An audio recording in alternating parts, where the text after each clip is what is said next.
ఎట్లమ్మా దాదాపు 1.5 నెల అయిపోయింది మీరు రోడ్డుని పడి ఏం పరిస్థితి? దాదాపు మీ జిల్లాలో 3 మంత్రులు ఉన్నారు, ఏమంటున్నారు? మమ్మల్ని పట్టించుకోవట్లేదు మేడం.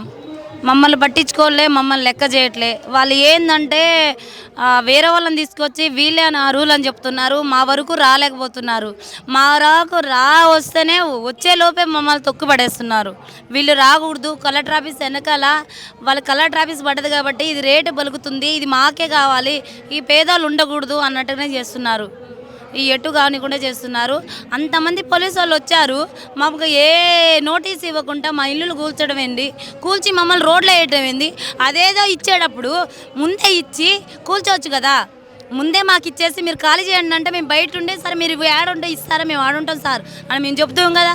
మళ్ళీ అక్సందుకు వచ్చి మేము నరిచేట్లు మా ఏంది, ఎందుకు కూల్చారు మమ్మల్ని, ఏం చేయాలని కూల్చారు అదని మేము అడుగుతున్నాము. మాకు ఇల్లు కావాలని. దాదాపు 1000 మంది ఇల్లు కొలాప్స్ చేయడం జరిగింది. రియల్ ఎస్టేట్ కోసం మిమ్మల్ని అందరినీ ఖాళీ చేయించారా? రియల్ ఎస్టేట్ కోసమే మేడం, కావాలనే ఖాళీ చేశారు. వాళ్ళకి ఆ భూములు రేట్లు బాగా పలుకుతున్నాయి, వేరే వాళ్ళకి అమ్మాలి అనుకునే వాళ్ళు పంపించారు. వీళ్ళు ఏడు ఉండదు, ఎంతో ఉంటే వీళ్ళ ఊర్లలో పంపిద్దామని. కానీ నాకు ఏ ఊర్లో ఏది లేదు, నాకు సెంటు భూమి కూడా లేదు. నేను రెంట్కుంటున్నా, రెంట్లోనే ఇప్పుడు వచ్చి మళ్ళీ రెంట్కే వచ్చి ఉంటున్నాం మేడం. ఎట్లా మీరు అది అక్రమంగా కట్టుకున్నారు, అందుకే మేము ఖాళీ చేయించిన వాస్తవేనా? మేము అక్రమంగా ఏమీ లేదు మేడం. మేము ఇది భూదాన భూమి అని మాకు తెలిసి మేము వచ్చినాం, వేరే వాళ్ళ దారాగా మేము వచ్చి ఉన్నాము. తెలిసి ఉన్నాక మేము సొంతంగా స్తంభాలకు డబ్బులు వేసుకున్నాము, లైట్లకి డబ్బులు వేసుకున్నాము, పైపులకి సోలార్లకని మేము వేసుకొని మేము చేసుకున్నాం మేడం.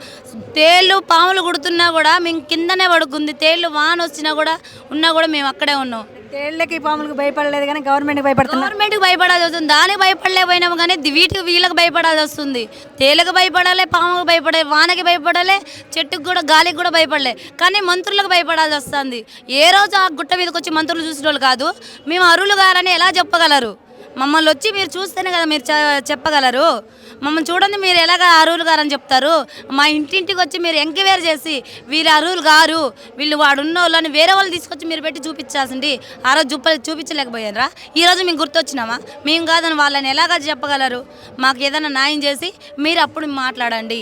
అప్పుడు మీరు మిమ్మల్ని కొలిచి మేము చూస్తాం.